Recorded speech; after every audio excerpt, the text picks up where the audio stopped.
Assalamualaikum warahmatullahi wabarakatuh. Bismillahirrahmanirrahim. Alhamdulillah rabbil alamin. Wassalatu wassalamu ala Rasulillah wa ala alihi wa sahbihi ajma'in. Tuan yang dipertua, saya mengucap terima kasih kerana memberi peluang untuk saya sama-sama berbahas dalam belanjawan 2024.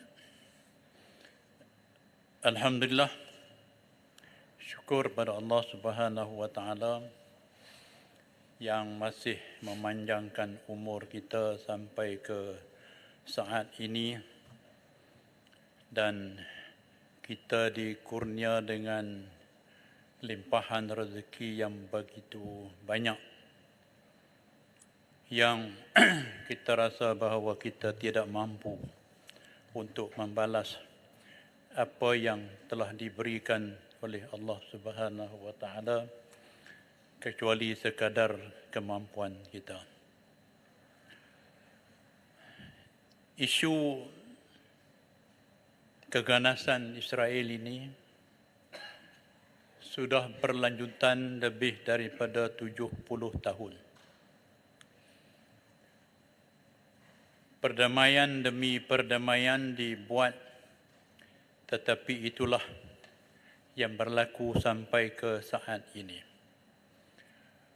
Untuk pengetahuan kita bahawa sikap dan perangai wajah Zionis Israel ini memang sikap begitu selagi mana kita tidak mengikut langkah-langkahnya, bahawa selama itulah dia akan memerangi kita sampai bila-bila.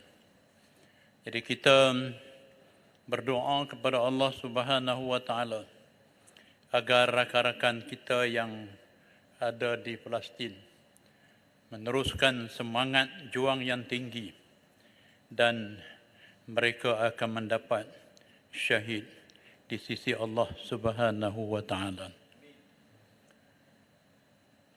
Belanjawan yang dibentangkan pada 13 hari bulan yang lalu oleh Yang Amat Berhormat Tambun sebanyak 393.8 bilion adalah diharapkan dapat meringankan bebanan yang ditanggung oleh rakyat. Lebih-lebih lagi dalam masa yang sama ini, kenaikan harga yang begitu melambung, terutama keperluan rakyat di kawasan-kawasan miskin seperti kawasan saya di Baling. Sekiranya jumlah yang begini besar tidak dapat dimanfaatkan untuk membantu, maka dia tidak ada apa harapan lagi oleh rakyat di bawah. Saya nak menyentuhkan beberapa perkara. Pertamanya ialah RTB, Rancangan Tebatan Banjir. Baling telah menjadi tempat yang begitu kerap dilanda banjir. Sama ada banjir itu besar ataupun kecil. Cuaca dan iklim yang tidak menentukan juga menjadi faktor utama Baling kerap terjadinya banjir, walaupun bukan dalam musim tengkujuh. Setiap kali perbahasan di Parlimen seringkali dibangkit dan memperingatkan kerajaan untuk menyegerakan projek tebatan banjir, terutama sekali di Baling fasa yang kedua. Hal ini bagi mengelak penduduk yang terjejas dengan banjir, terutama sekali yang berada di tepi sungai. Persoalannya, setakat manakah hasrat kerajaan dalam mempercepatkan projek ini? Seterusnya, saya berharap kerajaan tidak prejudis terhadap penduduk di mana-mana tempat, termasuklah Kedah dan Baling, yang terkesan dengan musibah banjir. Turun dan lihatlah sendiri apa yang sedang berlaku di kawasan-kawasan kami. Penduduk Baling juga adalah rakyat Malaysia yang berhak mendapat layanan yang adil daripada pihak kerajaan, walaupun kawasan kami ini dimenangi oleh pembangkang. Walaupun peruntukan bantuan tidak diturunkan melalui pusat khidmat, sekurang-kurangnya pihak kerajaan turun padang dan memberi bantuan kepada penduduk yang terkesan dengan banjir. Adakah pihak kerajaan hanya memberi bantuan kepada kawasan parlimen yang dimenangi oleh kerajaan? Dan bagaimana saluran serta mekanisme bantuan daripada kerajaan bagi membantu penduduk yang terkesan dengan banjir ini? Banjir baru-baru ini yang melanda Baling kecil sikit daripada banjir yang berlaku pada bulan 7 2022. Walau bagaimanapun, jumlah rumah yang terlibat dengan banjir melebihi daripada banjir yang besar itu. Ini kerana selain daripada banjir sungai, banjir air daripada bukit juga adalah besar, sehingga akan lebih daripada 900 buah rumah terlibat. Tapi saya amat kesal dengan kenyataan yang amat berhormat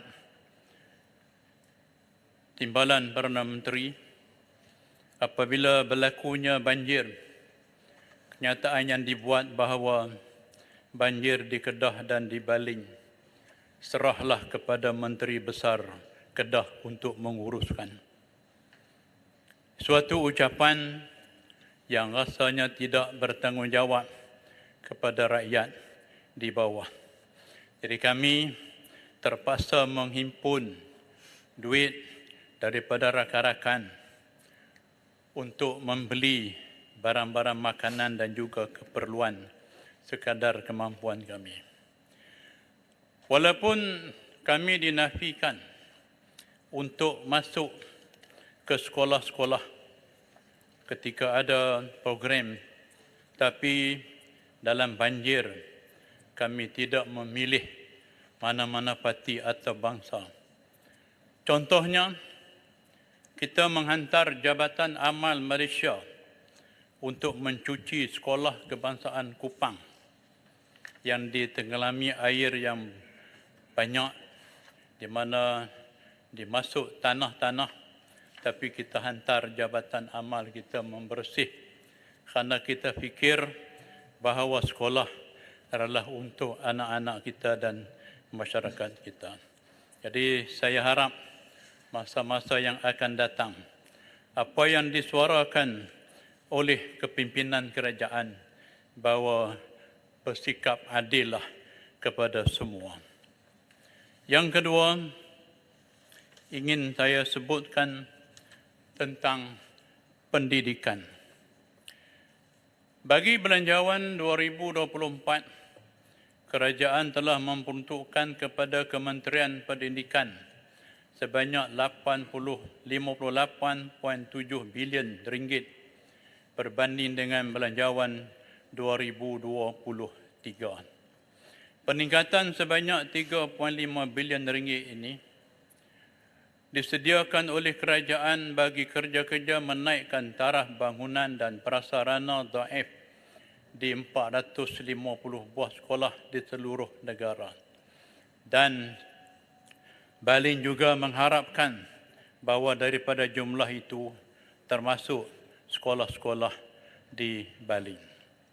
Sekolah-sekolah agama serta pondok-pondok juga perlu diberi peruntukan dalam mendidik anak bangsa ke arah wawasan membina generasi beriman, beramal dan bertakwa.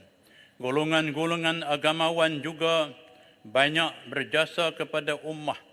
Adakah Kementerian pendidikan berhasrat menaikkan taraf membantu sekolah-sekolah agama, pondok-pondok ma'atafiz seluruh negara, termasuklah yang belum berdaftar. Terusnya ingin saya tekankan adalah berkaitan usaha kerajaan dalam menterjemah karya-karya kitab surat dan kitab-kitab Arab ke dalam bahasa Melayu. Kitab-kitab ini adalah nadi utama umat Islam Nusantara, khususnya di Malaysia.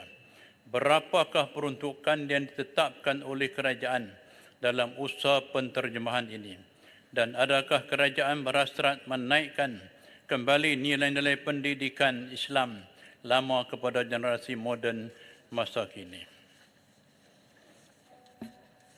Justru itu seterusnya ialah tulisan Jawi yang merupakan satu identiti khusus bagi orang Melayu dan agama Islam di negara kita. Jawi telah diwariskan kepada kita sejak zaman berzaman. Khazanah berharga ini sepatutnya tidak diketepikan oleh pihak kerajaan dalam memartabatkan tulisan Jawi. Khazanah agung yang diwarisi nenek moyang kita tidak wajar dilenyapkan sama ada secara langsung ataupun tidak langsung. Dalam Belanjawan 2024 kali ini, apakah usaha kerajaan dalam memartabatkan tulisan Jawi, warisan orang-orang tua kita dahulu? Jangan pula kerajaan hanya bermain retorik dalam masa yang sama melenyapkan tulisan Jawi di Malaysia ini. Terusnya saya ingin menyampaikan beberapa perkara mengenai pendidikan. Pertama sekali, sekarang ini jumlah murid di kelas sekolah-sekolah daerah yang pendalaman seperti Baling adalah antara 35 hingga 45 orang. Jadi minta Kementerian Pendidikan supaya dikurangkan jumlah ini antara 20 hingga 25 orang. Kerana jumlah yang ramai sukar guru memberi tumpuan yang sepenuhnya kepada pendidikan anak-anak. Yang kedua, mohon pertimbangan allowance khas kepada guru-guru prasekolah dan juga pertimbangan allowance kepada penolong kanan. Kerja mereka bertambah tetapi allowance hanya RM60 sahaja. Sebelum ini beberapa tahun. Sebab itulah ramai guru tak berminat memohon jawatan itu. Yang ketiga, RMT, rancangan makan di pagi, untuk mengelakkan pembaziran kerana ramai di kalangan yang layak tidak makan. Mereka memilih untuk membeli makanan sendiri. Jadi dicadangkan supaya sistem kupon digunakan kepada murid-murid bagi mengelak pembaziran pada setiap hari. Yang seterusnya ialah masalah internet. Sampai hari ini pun belum diselesaikan. Bagaimana pelajar luar bandar untuk meningkatkan prestasi pembelajaran mereka. Yang seterusnya ialah kembalikanlah atau wujudkan semula peperiksaan UPSR sebagai satu ukuran standard yang lebih sistematik dan bersepadu supaya dapat mengukur kemampuan seseorang pelajar untuk memasuki ke sekolah menengah dan sebagainya. Dan akhir sekali, dimohonkan supaya mengenai pasukan bomba dan penyelamat. Di Baling hanya ada satu balai bomba sahaja, sedangkan penduduk Baling lebih daripada 180,000. Kalau nak dikira daripada Kampung Tanjung Pari sampai kepada Sedim, hampir-hampir boleh jamak solat. Tapi balai bomba hanya ada satu. Bila berlaku kebakaran, susah pegawai bomba untuk menyelamatkan. Jadi dipohonkan supaya menyegerakan pembinaan yang kedua balai bomba yang dicadangkan di kawasan Kuala Ketil. Dan seterusnya ialah wujudkan segera pusat kesihatan baling untuk keperluan rakyat Baling. Apabila Hospital Baling dinaikkan taraf, maka penduduk-penduduk perlu mendapatkan rawatan di klinik-klinik kecil. Jadi apabila memerlukan kepada rujukan doktor, mereka terpaksa ke Hospital Baling. Jadi ulang alik banyak kali menyebabkan susah kepada rakyat. Jadi diminta supaya pusat kesihatan Baling ini disegerakan dengan cepat. Dan akhir sekali ialah masalah air bersih seperti yang disebutkan oleh rakan-rakan lain. Sehingga kini masih belum siap lagi loji air Sungai Limau yang menyebabkan ramai rakyat di Baling putus bekalan air dan susah untuk menguruskan mandi, membasuh pakaian dan sebagainya. Adalah diharapkan bahawa belanjawan ini akan dapat memberi sesuatu yang sangat melegakan dan diharapkan oleh penduduk khususnya di kawasan Baling. Sekian, terima kasih.